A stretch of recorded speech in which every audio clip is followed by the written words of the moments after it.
दुनिया में सबसे बड़ा महाद्वीप एशिया है, लेकिन अगर आपको पूछा जाए कि सबसे बड़ा द्वीप कौन सा है, तो नाम है ग्रीनलैंड और उस ग्रीनलैंड पर नजरें हैं अमेरिका के नवनिर्वाचित राष्ट्रपति डोनाल्ड ट्रंप। ट्रंप का ध्यान एक बार फिर से ग्रीनलैंड पे केंद्रित हुआ है, जो आर्कटिक में डेनमार्क का एक स्वायत्त क्षेत्र है और दुनिया का सबसे बड़ा द्वीप है। ट्रंप ने 2019 में अपने पहले कार्यकाल के दौरान ग्रीनलैंड को खरीदने की इच्छा जताई थी और इसी सप्ताह उन्होंने इसे लेकर अपनी नीति में एक नया मोड़ लिया। कहा है कि ग्रीनलैंड पर नियंत्रण करने के लिए अमेरिका अपनी आर्थिक या सैन्य शक्ति का इस्तेमाल करने से परहेज नहीं, खरीद नहीं पाए तो छीन ले।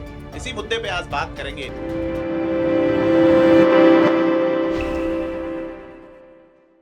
नमस्कार, मैं प्रदीप हूं, आप फेयर ऑब्जर्वर हिंदी देख रहे हैं। तो ग्रीनलैंड पर अमेरिका की नजरें और क्या डोनाल्ड ट्रंप के इस बयान में एक नया संघर्ष छिपा हुआ है। दुनिया आजकल संघर्ष में है। आप देख सकते हैं रूस यूक्रेन, बांग्लादेश वाला विवाद, पाकिस्तान तालिबान, हमास, गाजा, फलस्तीन, इजराइल, हम सभी पे बात कर रहे हैं लगातार। लेकिन क्या ये नया संघर्ष छिपा हुआ है इस बयान में? क्योंकि यह बयान निश्चित रूप से डेनमार्क और यूरोप के अधिकारियों के लिए चौंकाने वाला रहा, जिन्होंने पहले इस प्रस्ताव को अस्वीकार किया कि ग्रीनलैंड को बेच दिया जाए। यह डेनमार्क और यूरोप के लोग कहते हैं कि ग्रीनलैंड की क्षेत्रीय अखंडता और सुरक्षा हम कर सकते हैं।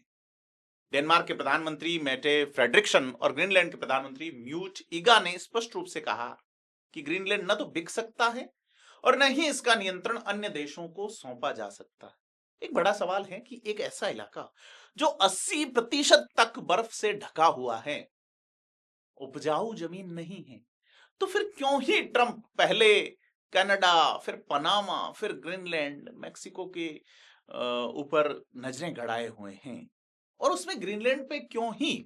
और बड़ा सवाल है कि विवाद पैदा कैसे हुआ, क्योंकि दो नाटो सहयोगी अमेरिका और डेनमार्क के बीच यह जो विवाद उत्पन्न हुआ है इस बड़े एरिया के लिए, और जैसा मैंने कहा कि 80% हिस्सा तक बर्फ से ढका हुआ है। लेकिन लेकिन लेकिन वजह जो है इसके नीचे दबी खनिज संपदा की प्रचुरता, जो इसे वैश्विक जो है रणनीतिक दृष्टिकोण से बड़ी इंपॉर्टेंट बनाती है। इसके अलावा ग्रीनलैंड की सुरक्षा और आर्कटिक क्षेत्र में बढ़ते हुए रूस और चीन के प्रभाव को लेकर अमेरिका की चिंता एक बड़ा कारण है, क्योंकि ग्रीनलैंड दुनिया का सबसे बड़ा द्वीप है निश्चित तौर पे, लेकिन इसकी आबादी लगभग 56,000 है और ग्रीनलैंड की आबादी अपनी आजादी की ओर कदम बढ़ाने पर विचार कर रही है। 300 साल तक डेनमार्क के अधीन रहने के बाद अब क्या ग्रीनलैंड के नागरिकों की आकांक्षाएं बदल रही?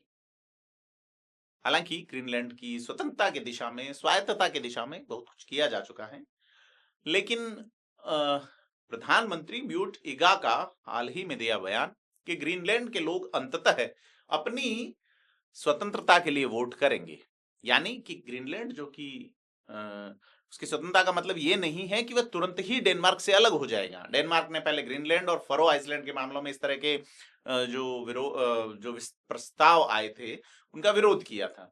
हालांकि वर्तमान हालात में डेनमार्क की प्रधानमंत्री मेटे फ्रेडरिक्सन की स्थिति थोड़ी बदल रही है।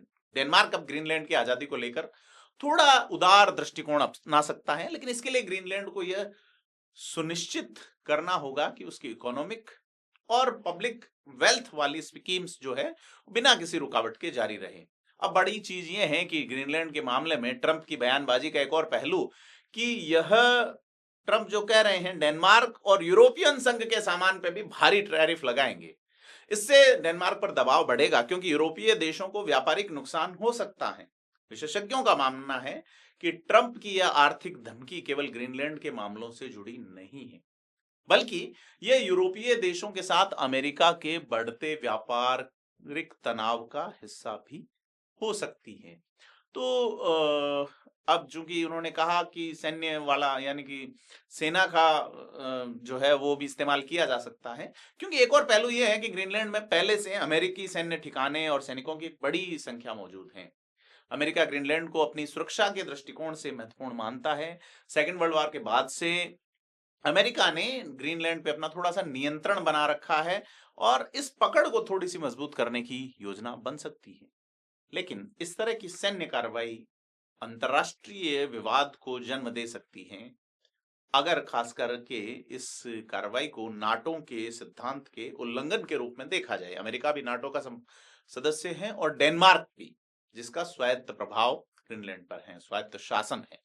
तो बड़ी चीज है कि अगर ट्रंप, जो कि कह रहे हैं साहब कि हम संघर्ष खत्म करना चाहते हैं पहले ही दिन से यूक्रेन और रशिया का, वो अगर ग्रीनलैंड पर किसी तरह की सैन्य कार्रवाई करते हैं तो निश्चित तौर पे न केवल अमेरिका और डेनमार्क के रिश्ते प्रभावित होंगे, बल्कि नाटो के जो अन्य देश हैं उनके बीच भी तनाव होगा। यह स्थिति अमेरिकी और यूरोपीय देशों के रिश्तों में गहरे मतभेद पैदा कर सकती है और नाटो को एक बड़े संकट का सामना करना पड़ सकता है। बड़ी चीज ये है कि ग्रीनलैंड का भविष्य अभी तक अनिश्चित है। एक ओर जहां डेनमार्क और ग्रीनलैंड के अधिकारी अपनी स्वतंत्रता के लिए एक बड़ा कदम मानते हैं, बल्कि दूसरी ओर अमेरिका की बढ़ती सैन्य और आर्थिक दबाव की नीति इसे जटिल बना सकती है। ग्रीनलैंड के लोग अपनी आर्थिक सुरक्षा के सवालों पर ध्यान दे रहे हैं। अब उन्हें यह तय करना होगा कि वो लोग किस तरह के संबंध अमेरिका या डेनमार्क के साथ चाहते हैं। आपको क्या लगता है, कमेंट करके बताएं और फेयर ऑब्जर्वर हिंदी को सब्सक्राइब जरूर करें। धन्यवाद।